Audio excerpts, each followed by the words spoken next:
Alteridad. Lo primero que vamos a hacer es determinar el origen etimológico del término alteridad, que ahora nos ocupa.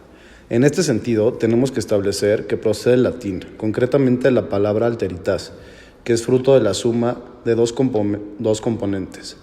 Alter, que puede traducirse como otro, y el sufijo dad, que se usa para indicar cualidad. Alteridad es la condición de ser otro. El vocablo alter refiere al otro, desde la perspectiva del yo. El concepto de alteridad, por lo tanto, se utiliza en sentido filosófico para nombrar el descubrimiento de la concepción del mundo y de los intereses de un otro. La alteridad hay que entenderla a partir de una división entre un yo y un otro, o entre unos otros y un ellos. El otro tiene costumbres, tradiciones y representaciones diferentes a las del yo. Por eso forma parte de ellos y no de nosotros. La alteridad implica ponerse en el lugar de ese otro, alternando la perspectiva propia con la ajena.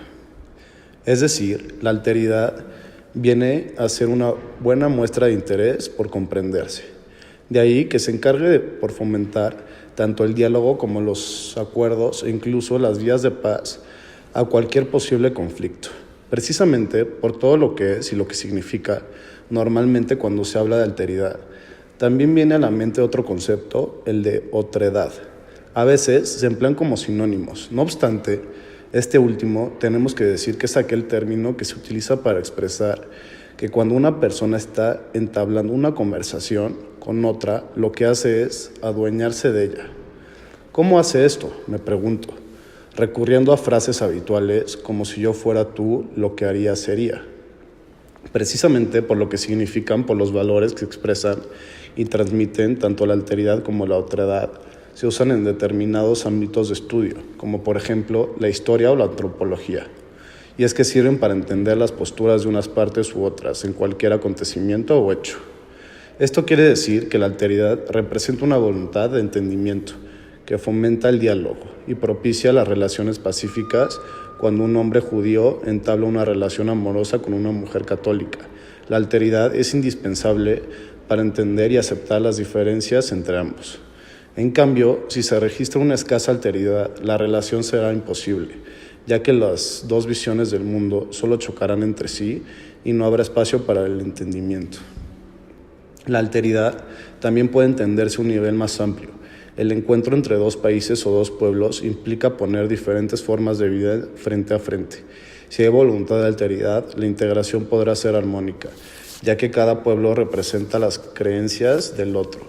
Ese diálogo, por otra parte, enriquecerá a ambos. En cambio, si no hay alteridad, el pueblo más fuerte dominará al otro e impondrá sus creencias. Eso ocurrió, por ejemplo, a partir de la llegada de los conquistadores europeos a América. Algunos estudios, como sería el caso de Adrián Vázquez Fernández, han considerado que básicamente existen tres tipos de alteridad: alteridad política, alteridad ética y alteridad ético-política. Identidad. Se define como identidad a la serie de características, rasgos, informaciones que singularizan o destacan a algo o a alguien, ya sea una persona, una sociedad, una organización, entre otros, y que además contribuyen a la confirmación de afirmar qué es lo que se dice que es. En el conjunto de rasgos que singularizan a algo o a alguien, aplicando el concepto a personas, diremos que la identidad de alguien implica todas aquellas características que la hacen ser quien es. Se trata de la construcción de un individuo que lo hará ser quien es y no otro, por ejemplo, lo que le interesa, lo que no, entre otras cuestiones.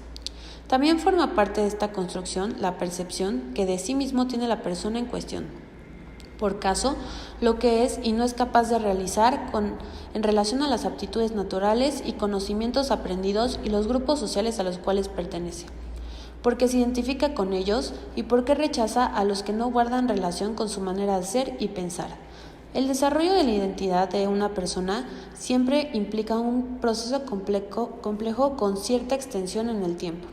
En la infancia podemos identificar el comienzo del mismo, porque la persona empieza a preguntarse quién es, qué es lo que quiere, aunque será en la etapa de la adolescencia donde esa búsqueda se intensifica y empieza a aparecer las primeras respuestas a las mencionadas preguntas. En la adolescencia hay un fuerte descubrimiento personal y es común que se rechacen las propuestas de los adultos, por ejemplo de los padres, y las sustituyan por aquellas que se ajustan a su manera de ser y a las creencias que van adoptando de pares o modelos. Y la identidad se consolidará finalmente en la adultez, con la madurez que esta etapa de la vida nos propone. La identidad es muy importante porque nos hace personas fuertes, decididas y comprometidas con lo que queremos. Ahora bien, es común que exista lo opuesto, la falta de identidad, que hará a la persona sumamente influenciable a las opiniones ajenas y a la deriva en materia de acciones. Esta situación suele generar que la persona depende de lo que hacen y dicen sus grupos de pertenencia, y también es muy proclive a caer en las garras de grupos o personas destructivas, que solamente la quieren sumar a sus filas para disponer de una herramienta más para concretar objetivos poco altruistas.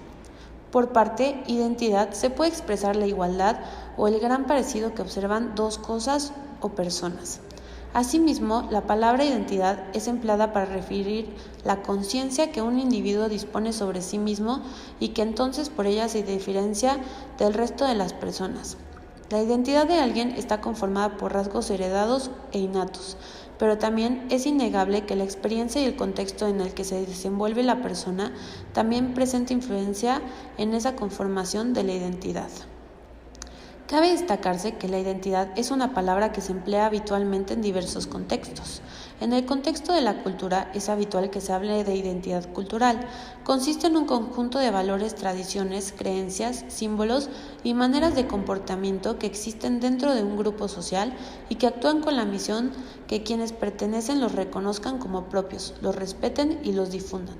En materia sexual es común que se exprese el concepto de identidad sexual, a partir del cual se designa el rumbo sexual que una persona decide tomar en la vida, por ejemplo, heterosexual, que se inclina por personas del mismo sexo, u homosexual, que se interesa sexualmente por las personas que pertenecen en su mismo sexo.